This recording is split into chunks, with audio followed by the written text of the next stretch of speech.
Et voilà, aujourd'hui je vous présente la fleur de Calendula. On l'appelle aussi le souci, donc c'est Calendula officinalis. Alors on le trouve dans les jardins, il va de la couleur orangée à jaune. Tout est comestible dedans, les pétales, le cœur, et on peut consommer aussi les feuilles. Même dans des salades, elles sont absolument délicieuses. La particularité de cette fleur, c'est qu'elle va suivre le soleil. Souvent, elle se recroqueville et elle suit en fait le soleil. Et c'est de là que vient son nom. Ça vient du latin solseca, qui veut dire suivre le soleil. Et oui, parce que souci, on pourrait croire que ce sont les soucis du quotidien et tout ça, mais pas du tout. En fait, ça vient vraiment du latin solseca, suivre le soleil. Et c'est un nom qui lui va plutôt bien. Au niveau des propriétés, c'est une plante fabuleuse parce que c'est une plante cicatrisante. Alors pour l'utiliser, évidemment, on ne va pas prendre la fleur qu'on place directement sur nos cicatrices. On va fabriquer un macérat huileux. Pour fabriquer un macérat huileux, à ce moment-là, on va choisir des huiles dites stables. Stables, c'est-à-dire qu'elles ne vont pas rancir avec le temps. Donc l'idéal, c'est l'huile d'olive ou l'huile d'amande douce, voire même les deux, que vous pouvez mélanger ensemble.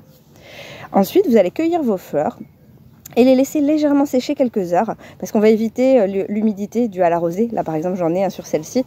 Voilà, tout ce qui est humidité, ça ne fait pas bon ménage avec les huiles. Et ça les fait rancir ou moisir, justement. Donc on va attendre un petit peu, les laisser légèrement sécher. On les nettoie bien manuellement, donc pas à l'eau. Et ensuite, donc c'est aussi important de bien choisir l'endroit où on va récolter nos fleurs à cause de ça. On évite des endroits pollués ou sales. Et ensuite, on va placer donc nos fleurs dans l'huile en grosse quantité et on va faire monter la température de l'huile. Alors pour monter la température, je vous conseille d'avoir à ce moment-là un petit thermomètre de cuisine parce qu'il ne faut pas que la température de l'huile dépasse 40 degrés. Au-delà de ça, vous perdriez les propriétés de votre huile. Donc ce serait un petit peu dommage d'endommager l'huile de base. Donc, une fois que vous avez la bonne température, vous surveillez. Il va falloir surveiller ça pendant 4 heures.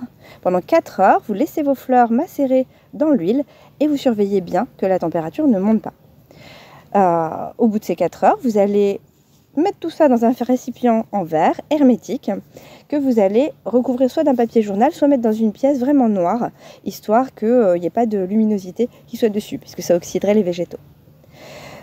Ensuite, donc vous laissez le macérat se faire pendant 3 semaines. Donc on marque une petite date, une petite étiquette dessus.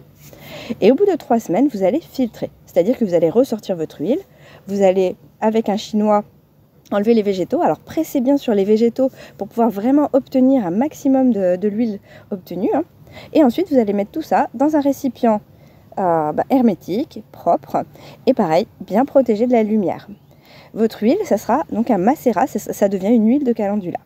Cette huile, vous pouvez l'utiliser soit directement sur vos blessures, donc c'est une huile cicatrisante. Vous pouvez l'utiliser en soin de beauté, mais vous pouvez aussi vous en servir, soit en saponification, soit pour fabriquer des baumes, pour faire d'autres recettes avec. C'est une huile très précieuse, prenez-en bien soin.